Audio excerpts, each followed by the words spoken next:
All right, Mono Sambonani, hello, how's it?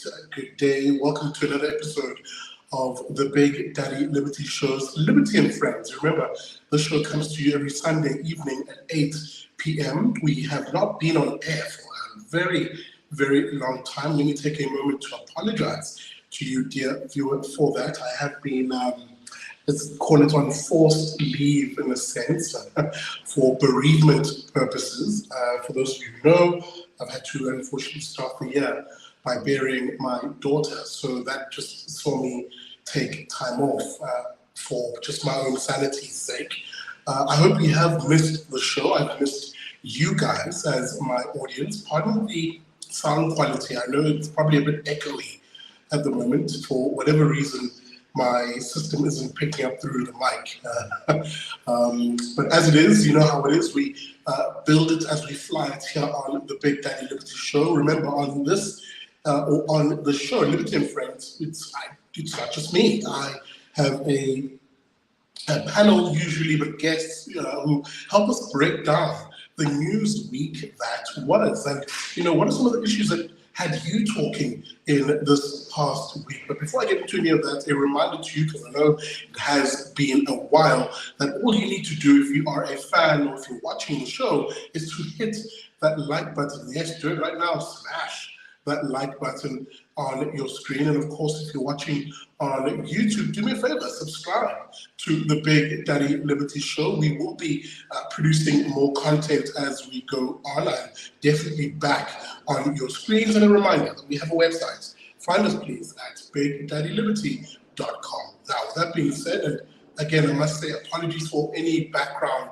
noise. It should sort of dissipate as the show goes on. Let me bring on my guests this evening. These are two chaps who you'll find their writings, at the very least, on the Daily Friend and, of course, syndicated in other newspapers across the country. I'm talking, of course, first and foremost about Jonathan Katzenellenbogen.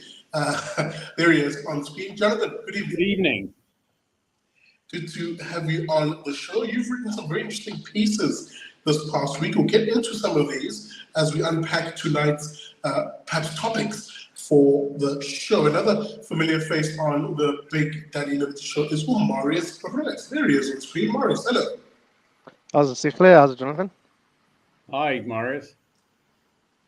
Good to have both of you chaps on the show, guys. Perhaps let's get straight into it because there's two main or broad topics I want us to chew on this week because they really did make headlines in the week and they gave us almost like a crystal ball insight into what we could perhaps expect in the upcoming 2024 national elections. At the very least, it gave us trends, let's put it that way, insofar as what could be the final results in that election. Now, what am I referring to here in a rather cryptic way? Well, we had a set of by-elections on Wednesday, quite a few around the country, the lion's share of which happening in KwaZulu-Natal. And perhaps let's focus there for a moment. The IFP, Marius, seemingly continuing its trend of racking up wins against the ANC.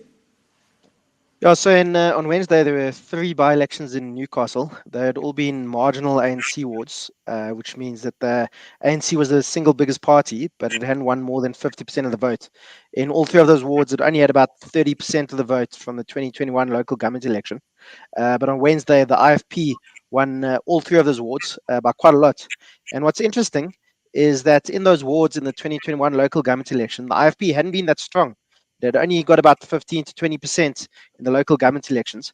But on Wednesday, it got between 50 and 60% in each of those by-elections. So it was really a very good performance for the IFP. And also what's interesting is that the EFF went down in each of those wards. It went from 10 to 15% down to less than 5%. So it seems that at least in KwaZulu-Natal, people who are going for kind of an anti-ANC protest vote, if there's no MK party, it looks like they're going to the IFP. But this has been the trend since the 2021 local government elections. The IFP's picked up a whole bunch of seats from the ANC in by-elections in KwaZulu-Natal. Obviously, this sometimes the ANC's done pretty well in KZN, but overall the IFP's I'm not sure the exact number, but I think the IFP's picked up between 15 and 20 seats from the ANC in KwaZulu-Natal. since the 2021 local government elections, especially in places like northern KwaZulu-Natal, but even in southern KwaZulu-Natal, the IFP's done pretty well. And historically, especially in this century, southern KwaZulu-Natal has been more of an ANC stronghold than IFP.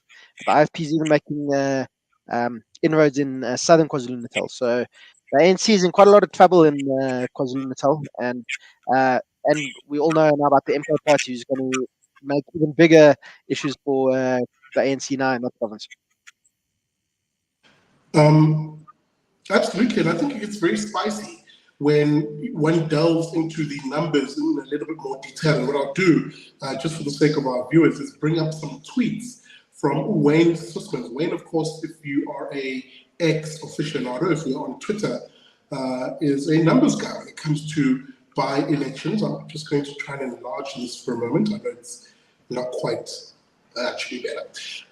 Again, here is one ward, for example, and I'm not going to go through all of them in detail. I just want to use this one as a prime example. Just have a look at these numbers here. This is in Newcastle, as Umarius rightly mentioned, where the IFP garnered 61% of the vote from a low, previous rather, of 23%. That sort of jump in numbers for me spells if I was in the ANC at least, a very ominous sign for where things are going insofar as the provincial and national elections in effectively what, 5 weeks, 6 weeks time. And again, those EFF numbers also spelling doom. Excuse me, those EFF numbers also spelling doom insofar as a near collapse of the EFF insofar as electoral support, since of course the axing of a very prominent leader that it used to have, a one Vusi Khoza. He used to organize for the EFF in the province. Of course, he was unceremoniously booted out of the party after, quote, failing to provide buses for that that Julius show, if you remember that, at the FNB Stadium. And it seems as if they're paying a heavy price for that. I want to go to you, Morris, again, and I'll come to you in a moment, Jonathan. But again, the EFF seemingly paying quite a heavy price for inability to organize in KZN. Yeah, and KwaZulu-Natal was definitely a place that the EFF would have thought as a growth province for them. In the 2014 elections, they only got about 2 or 3% in KwaZulu-Natal. That went up to, I think, over 10% in 9.7% in 2019. And they also did pretty well in the 2021 local government elections. I think they were the third biggest party in eThekwini, for example. So it'd be definitely a place that they would have been looking at for growth. And, I thought, I would think KwaZulu-Natal and Eastern Cape were probably the two provinces they were really targeting, apart from like places like Limpopo and Northwest, where they traditionally do pretty well. But there was a recent poll from Brenter's Foundation. I think it was Brenter's, was other SRF. Anyway, it showed that in KwaZulu-Natal, the EFF is only at about 5% now, which is actually, if that poll's accurate, that means they've gone from 10% to 5%. So, and that's pretty bad. So I wouldn't be surprised if the EFF actually goes backwards in this election. And we mustn't think EFF growth is also inevitable. One thing I always like to point out is that looking at 2016 and 2021, the EFF actually lost support in Joburg, Tshwane, Rustenburg, and Polokwane. And those are all the kind of places you'd think they do pretty well. I mean, in Polokwane, that's where Julius Malema is from. They got 30% in 2016. They lost nearly 10 percentage points in 2021. So people, I think, EFF growth isn't inevitable. And as other people have said as well, South Africans are generally pretty conservative. We're not really a revolutionary bunch.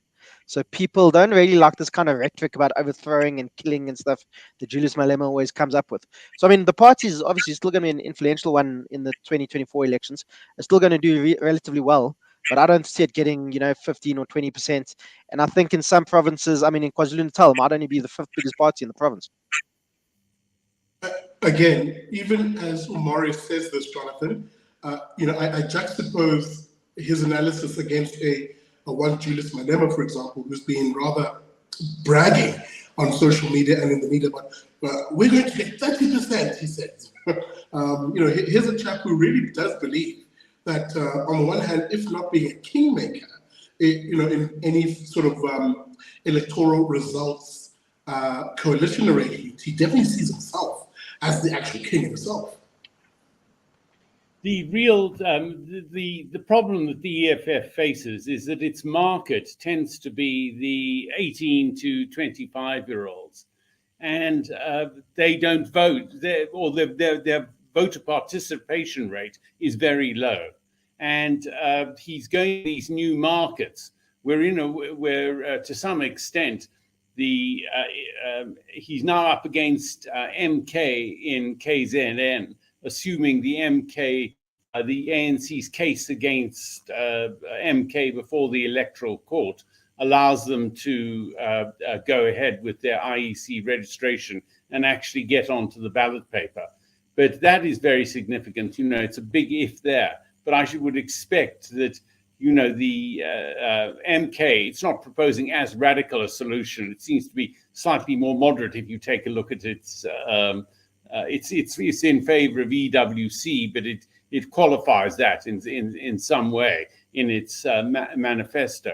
But I would think that MK, with its strong Zulu identity and the charisma of Zuma, although he can't hold office, would certainly undermine the EFF's position in the province. And if you want to vote anti-ANC, you also have the option, of course, of voting for Nkatha. And the DA, although if you're very radical, you wouldn't vote for the DA and you probably wouldn't vote for Nkatha. So I think it's an interesting election, but we don't know a lot about this yet because MK might not be on the ballot paper. What happens then? There's been a threat of violence, and they've sort of backtracked over that. But all the same, we don't know if they'll be on the ballot paper yet, but their support does seem to be surging. In the Brenthurst poll last week, that came out on Monday of this week, apologies, they were at 13%. And interestingly enough, the EFF were only at 10%. And last October in the Brenthurst poll, they were at 17%. So what has happened here?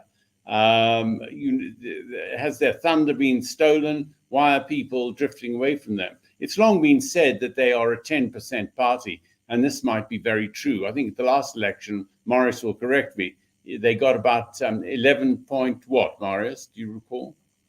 I think it was 10.7 or 10.4, something like that. Okay, 10.7 towards 11%. So I suspect that they might go back to this to do 10%. Because their market doesn't vote. That's a big problem for them.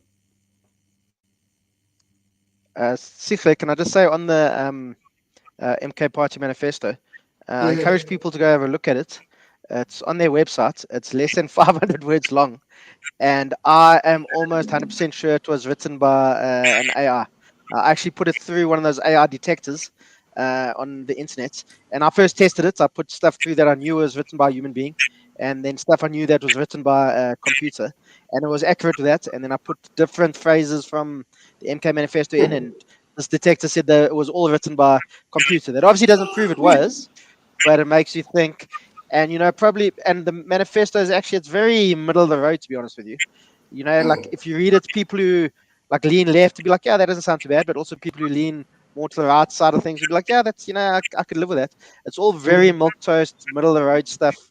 And I think what happened was an intern was told, yes, we needed a manifesto, quickly go do something.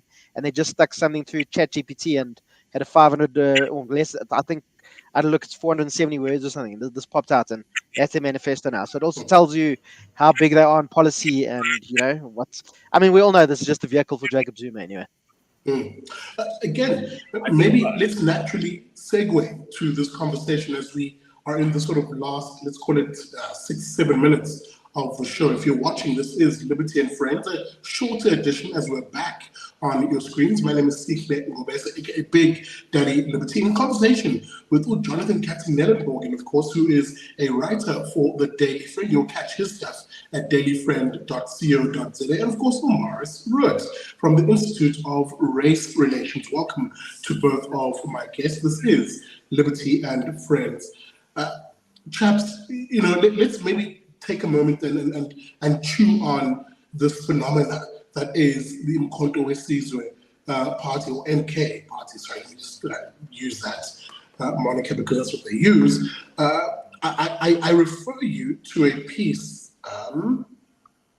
on Politics Web, which cited those numbers that Jonathan was talking about, where the polling, of course, by the Brenthurst Foundation, Brenthurst Foundation, shows that there is a very likelihood, if the election happened at the time of the releasing of this polling data, that's what polling is often, it's a snapshot in time. It indicates that the MK actually has rather strong numbers. Jonathan, let me come to you, because we've had this sort of conversation offline, haven't we? Insofar as what is it? What is it, the spectre of this MK party? Is it the brand recognition of a one Jacob Zuma, or are people sort of listening to this party and going, on a policy side, as Mara spoke to them, it appeals to us. What's been your reading of MK? Well, we've mostly seen, we have these national polls. The first time that I think it's the SRF did some polling, but it was based in KZN. So, and that said 5% nationally, and now we see 13% nationally. Look, these polls have, the Brenthurst Foundation had an error of 13% and 3%. And the SRF, I can't recall, I think it was round about the same number or slightly higher. But all the same, there is a surge here. And what's happening, I think, is that one's seeing dissatisfaction with Cyril Ramaphosa and the ANC because of lack of delivery. One is also seeing this surge in food prices and the cost of living. And I think that is actually driving people away. Grants have not really kept pace. The minimum wage has not kept pace with this. So, if there's inflation like this for the Institute, the CRA, earlier this week came up with a index, and it's quite an insight. Since October 20 to February 2024, this index, they call it the maize meal porridge index, and it includes maize meal, margarine, peanut butter, milk, all the sort of ingredients that can make a millipop meal, and would be the sort of diet of a large number of people in this country, has gone up nearly a third since October 2020. And one's had inflation, there's transport inflation, there's everything. And I think that has added to the dissatisfaction over just the lack of delivery. If you can't deliver electricity, you're showing yourself as incompetent. The state is responsible. They take responsibility for that, and they can't do their job. So I think a lot of this is dissatisfaction with Ramaphosa, and they're voting now effectively for former President Jacob Zuma. But I think it's that because he has a brand and he's very charismatic. He has great charisma, rather. And I think these are the sort of propelling forces that are driving people to that. If times were better, I don't think that Jacob Zuma would be able to garner as many votes as he is able to do. Bear in mind, of course, that he can't be president or a member of parliament because of his criminal conviction, but he can't be president because he's already served 2 terms. But all the same, I'd just like to add another thing about MK is that this is the uncertainty around it. Fikile Mbulula said a few weeks ago, we don't know who's in charge there. And I think he's quite right, because Zuma is the figurehead, but they only have an interim leadership so far. And that's quite telling. They should have been able to put in something in place if they registered last year. It's 5 months ago that they registered. What is happening here? Anyway, so it's going to be very interesting. I think this is a very interesting election in many ways. Jonathan, I want to stick with you because we sort of had this conversation, and there's the point you made, which I wanted to sort of revisit here. There's almost a dual personality to MK to an extent. On the one hand, it has Jacob Zuma as a figurehead, who sprouts all sorts of populist messaging. I sort of shared with you how he, at a rally they held in KZN somewhere, said, "Oh, we're going to take all children and put them on Robben Island," he says, and we're going to make sure they're educated there, and, blah, blah, blah. But then I juxtapose that with what Umaris has said is on the manifesto, which doesn't speak to any of this nonsense. Are we basically going to see here the Zuma show, where he says anything and everything that is populist on the campaign trail, and no one really knows what the nature of the party is and an ideological standpoint, or what its real policy positions in real terms is, because there's no real structure to the party? I think that's I think in our earlier conversation that was your point actually when we were offline. But yes, I think it's a big problem. But it's a one-man show. It's the Zuma show, and he's trying to garner it. And I just don't think that the question is, will they sustain themselves into the next election? 5 years time, will they still be around? If Zuma should have retired from the top spot, where will they be, and where will those voters go? That'll be an interesting question. So we don't know really much about its present in terms of policy positions, but I don't think we should be looking too closely at that. This wasn't a manifesto drawn up by some Johannesburg think tank. This was, as Mario said, it might have been an AI version, and I think that's a great point. And there seems to be some evidence in that. So it's not about heavy policy positions. It's just that they're anti-ANC, pro-Zuma, and trying to build that Zulu nationalism, which they could do, which will take them, which will do them well in, particularly KZN and Mpumalanga and bits of other provinces. Again, as we taper off our conversation, I must thank both of you for having joined me. Morris, let me go to you, because whatever one wants to think about Jacob Zuma, I've always said this, the man is insanely intelligent when it comes to politics. He's a very sharp character. He reminds me a bit of Pierre Vier-Botha, where not the smartest chap in the room, but his ability to play off his opponents against each other for him to then capture that space is almost second to none. Let me be precise and specific. Here's a chap who, if you look at some of that polling data we spoke about earlier, collectively, the multi-party charter, the Moonshot Pact, if you will, that's the DA, IFP, Action SA, Freedom Front Plus, ACDP, amongst others, was polling at 33% of the vote. That's collectively. And that was also down from 36% of the vote from the previous poll in October in last year. Now, that's 33%. Now, if you juxtapose that 33% against a 13% of a newcomer like the MK, that should have parties in that MPC very, very worried. Yeah, to a degree, but I do think they also, apart from the IFP, most of the MPC parties are fishing in a different pond from MK, I think. Obviously, the IFP and MK are in the same pond, but in general, people who are going to vote DA probably wouldn't consider MK, and vice versa.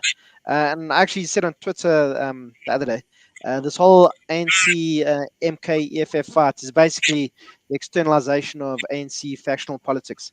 This is all it is. I mean, they're all actually ANC factions. EFF not so much anymore, but that's obviously because they've been out of the ANC for nearly 10 years now. But there's still a large degree, and we know that Julius Malema is still very good friends with some people in the ANC. And I think he gets intelligence from ANC, NEC meetings and all that kind of thing. So, yeah, I mean, obviously, the MPC should maybe be worried that they're polling slightly down. Still, but 33%, if they get that as united bloc, that's actually pretty good. That's a strong bloc in Parliament, and that'll be enough to block any legislation. That's getting them more than a third of the vote. They can block any attempts to change the constitution or whatever. So I think 34% would be quite a good outcome for the MPC. And yeah, I don't think, obviously the MK party, they can't ignore it, but I think it's much a bigger threat to EFF and ANC, and out of the MPC parties, only really the IFP. Absolutely. And maybe as a final gasp, and I'll throw this to both of you, this is genuinely the final question, chaps. You now have a situation here where the South African voter, sorry, let me rephrase this question in my mind, because I think it'll go to the heart of what we should expect going forward. I think the MK party right now will be very happy for anything anything less than 5% should see them rejoice as a first-time party really coming to the fore.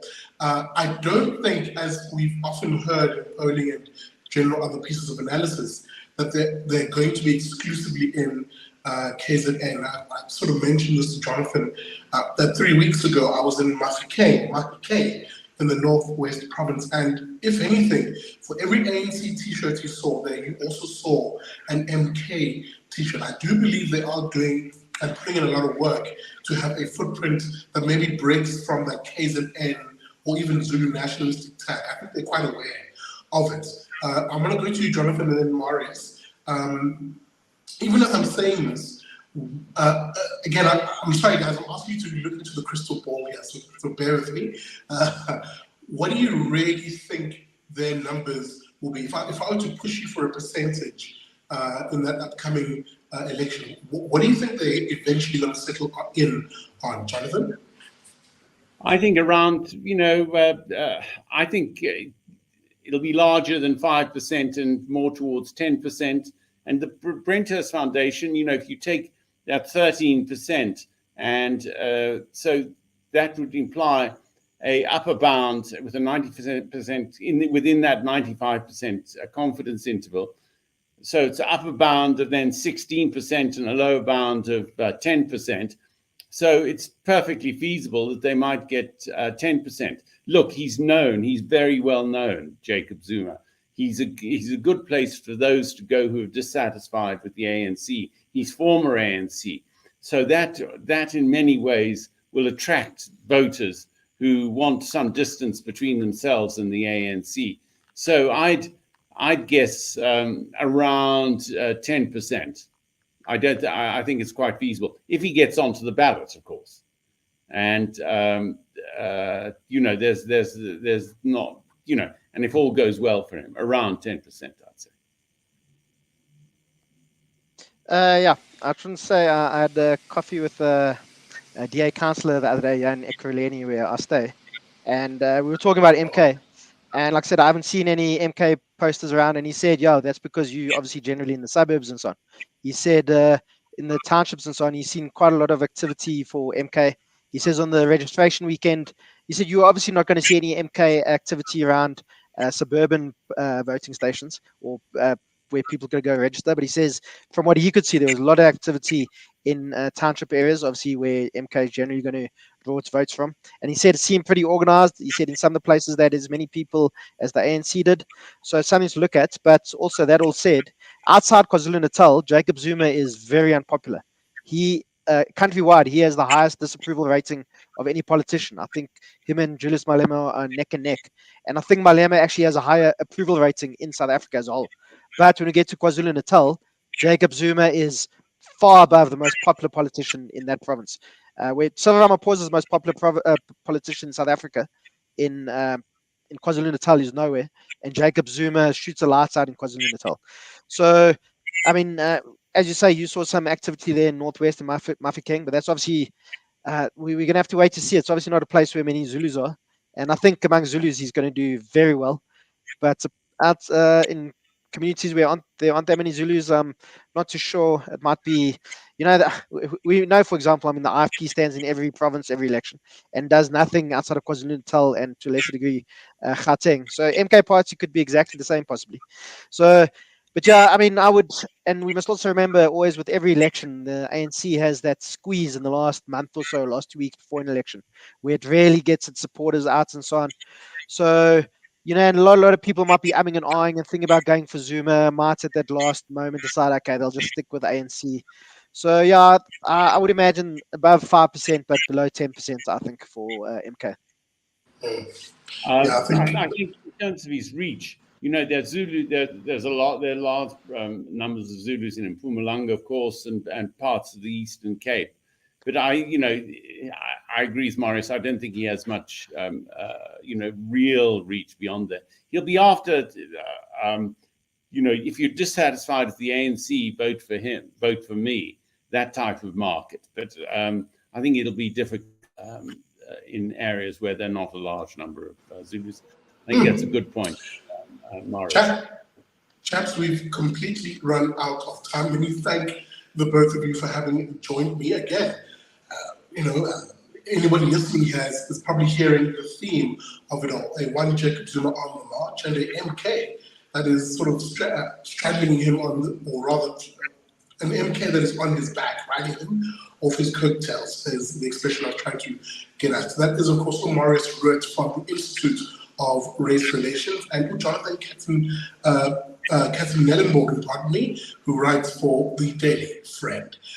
Thank you, dear viewer, for watching tonight's show. Again, apologies for having not been on your screens for quite a while. It has been some time for me to take off in bereavement, but I am back on your screens. Remember, please, if you like the show, whether you're watching this broadcast on Facebook, X, or on YouTube, and then hit that like button. Please do me that solid favor and smash that like button. And if you're watching on YouTube in particular, subscribe to the channel and help me reach a goal, a elusive goal I've been trying to reach of 50,000 subscribers. And lastly, of course, find us on our website at bigdaddyliberty.com. There are a host of changes coming, guys. So yeah, maybe keep an eye on that as we are back on your screens. That being said, thank you so much for watching.